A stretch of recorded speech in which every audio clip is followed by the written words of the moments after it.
Yay! Bon, déjà j'ai trouvé un endroit dans l'appart avec une luminosité potable et j'espère que ma voix ça ira. En toute honnêteté, ça c'est mon sûr. Bref, désolée pour ces dernières semaines d'absence, mais la fin du mois d'août a été très compliquée pour moi et après j'étais un peu dans un rush avec mon rapport de stage et tout et j'avais autre chose à penser que ma chaîne YouTube. J'étais absente sur Instagram aussi, je m'en excuse mais je vais essayer de reprendre un rythme à peu près normal avec tout ça. Et j'étais à m'excuser pour ma voix parce que j'ai un peu la crève ces derniers temps, mais là j'aimerais vraiment vous filmer à l'heure où je vous parle la vidéo du bilan du tour du monde en 80 jours, le challenge littéraire que j'ai créé, avec normalement la petite vidéo avec toutes les intitulés qui se trouvent dans le petit i ici si je me trompe pas de côté, enfin j'espère. Et je suis assez fière de moi cette année parce que j'ai pas mal lu pendant ce challenge, enfin je m'y suis tenue à part cette fin de mois d'août un peu bizarre que j'ai vécu. Je vais bien, je rassure tout le monde, mais c'est juste que d'un point de vue personnel, ça a été un peu les montagnes russes, je dois vous avouer, mais tout va bien. Et j'ai réussi à valider quelques pays du coup, dont l'Angleterre avec Cœur Salé de Cathy Cassidy, donc qui est ah oui, alors là je vous avoue j'improvise complètement ma vidéo, mais normalement c'est le tome 3,5 de la série Les Petites Filles au Chocolat de Cathy Cassidy, que je continue petit à petit à lire parce que c'est vraiment une saga que j'ai envie de vous présenter, même si c'est full jeunesse, il y a des sujets qui sont vraiment intéressants pour la jeunesse et même pour des personnes un peu plus grandes, que j'ai vraiment adoré. Et cette fois on était d'un point de vue d'un garçon et enfin encore là les thématiques étaient très importantes autour de la famille, on veut faire des choses que la famille n'accepte pas forcément, etc. au niveau de ses rêves, etc. Il y a un peu trop d'etc. Dans cette phrase, je suis désolée. Et je l'ai lu en remplacement de Tout son cœur de Jill Hornby ou Hornby, qui, comme vous l'avez pu voir dans la chronique, normalement vie de campagne que je vous ai présentée, bah je crois que c'était la dernière vidéo de toute façon que j'avais faite, que j'ai abandonné parce que trop cliché, trop... j'ai pas accroché en fait tout simplement. Je ne sais même plus pourquoi je l'ai abandonné, c'est le livre pour vous dire le peu d'intérêt qu'il m'a suscité. Donc bon, je vous laisserai regarder la vidéo vie de campagne qui pareil va apparaître dans le petit i. Mais de toute façon, toutes les vidéos que je cite seront en barre d'informations. J'ai pu valider la France dans la même thématique avec Au cœur des forêts de Christian Signol. Là par contre c'est vraiment un coup de cœur, enfin c'était une relecture mais j'aime toujours autant de redécouvrir ce livre, il est vraiment magnifique, la poétique est magnifique, cette thématique autour de la forêt, comme quoi elle est vivante, etc. J'avais adoré relire ce livre. Là encore vous pouvez retrouver la chronique complète sur la chronique vie de campagne. J'ai pu valider le Japon avec le tome 2 du Parfum de Katsu de Claire Volange. Je pense que c'était une duologie, donc normalement c'est le tome 2 qui clôture la saga. Alors si c'est vraiment effectivement un tome 2 de clôture et qu'il n'y aura pas de tome 3, je vous présenterai cette saga dans une vidéo, mais vraiment j'ai beaucoup aimé. Alors certes il y a une romance avec un peu beaucoup de clichés, mais honnêtement je trouve que là les clichés étaient bien faits. On sent que vraiment Claire Volange, donc l'autrice, est passionnée par le Japon, notamment le Japon des samouraïs, et honnêtement elle nous transmet cette culture, notamment dans le tome 2 qui m'a fait très peur parce qu'au début on était dans la gnangnantitude qui moi je me disais non c'est pas possible, le tome 2 peut pas être comme ça. J'ai eu vraiment peur pour ce tome 2 parce que vraiment là on allait dans une romance qui pour moi était vraiment ingérable, mais l'intrigue s'était mise en place pour le tome 2 et là c'était beaucoup plus digeste avec beaucoup d'aventures comme on les a aimées dans le tome 1. Les actions étaient peut-être un peu trop simples, mais ça permettait aussi je pense à l'autrice de nous en apprendre davantage sur la culture des samouraïs. Je pense que c'est vraiment un livre où on peut en apprendre davantage tout en ayant plaisir à le lire, ça fait pas genre je vous ai dit que sur cette culture des samouraïs, etc. Donc ça j'ai beaucoup aimé. En gros faudrait que je vous fasse une chronique sur cette saga parce que là comme ça peut paraître un peu flou, mais c'est une saga dont je vous avais parlé dans la fameuse vidéo direction le Japon, donc là aussi vous pouvez retrouver la chronique sur le tome 1. Et j'ai commencé à lire L'île au trésor de Stevenson. Alors j'ai dit commencer parce que du coup j'ai commencé à le lire mi-août et je me suis un peu arrêtée dedans à cause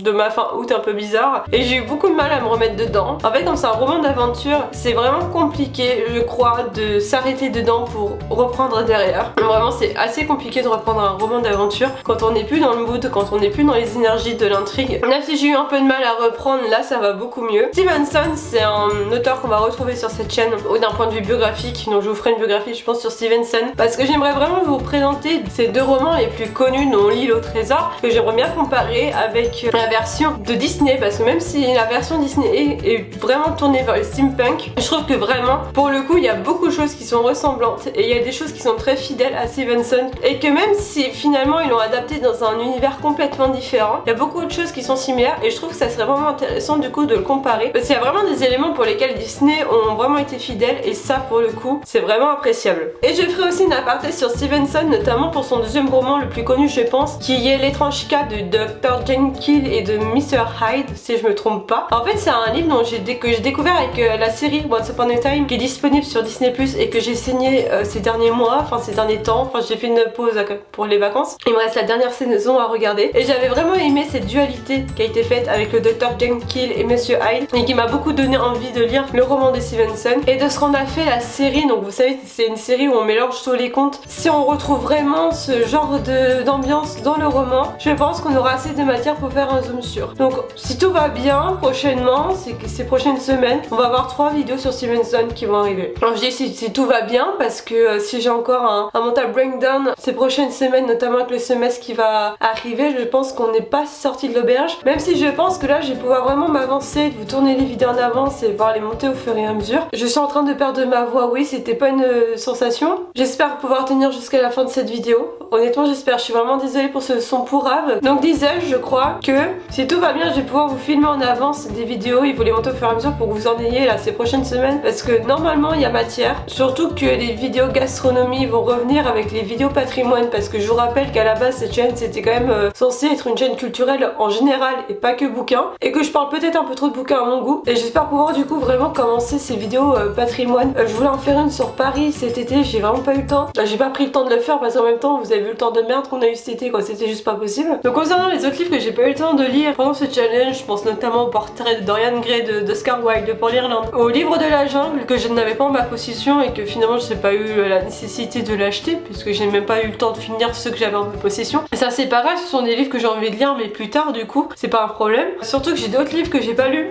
comme des sagas Rouge, Rubis, Bleu, Saphir, Vert, Émeraude, ça je crois que c'était pour les voyages dans le temps, la trilogie Rebelle du désert pour le Moyen-Orient, donc là c'est dans un style bien fantaisiste par contre. Pour les États-Unis je crois que j'ai choisi Un palais d'épines et de roses, donc ça c'est une saga que j'avais pas eu le temps de me replonger tout simplement. Je pense que j'ai oublié 2-3 bouquins par-ci par-là, mais un bouquin que honnêtement je suis un peu déçue là-dessus, que j'ai pas eu le temps de lire finalement, c'est Le Crime dans l'Orient Express d'Agatha Christie. Honnêtement là-dessus je suis un peu déçue, mais ça me laisse le temps de savoir comment je vais vous présenter ce roman. Est-ce que je vous le présente avec une spéciale Agatha Christie où je lis d'autres romans d'Agatha Christie, ou est-ce que je vous le présenterai avec une vidéo des autrices un peu emblématiques de la littérature anglaise. Sauf que si je fais ça, j'ai un peu peur que finalement Agatha Christie n'ait pas sa place dans le sens où quand on passe à la littérature anglaise avec les autrices un peu emblématiques, on a beaucoup de romances et on va dire que c'est pas vraiment le style d'Agatha Christie. Donc je me suis demandé qu'est-ce que je fais. Est-ce que je fais une vidéo plus Agatha Christie ou une vidéo que j'inclus avec, je pense notamment à Jane Austen, vous voyez, avec la littérature anglaise emblématique, ou est-ce que je fais des profils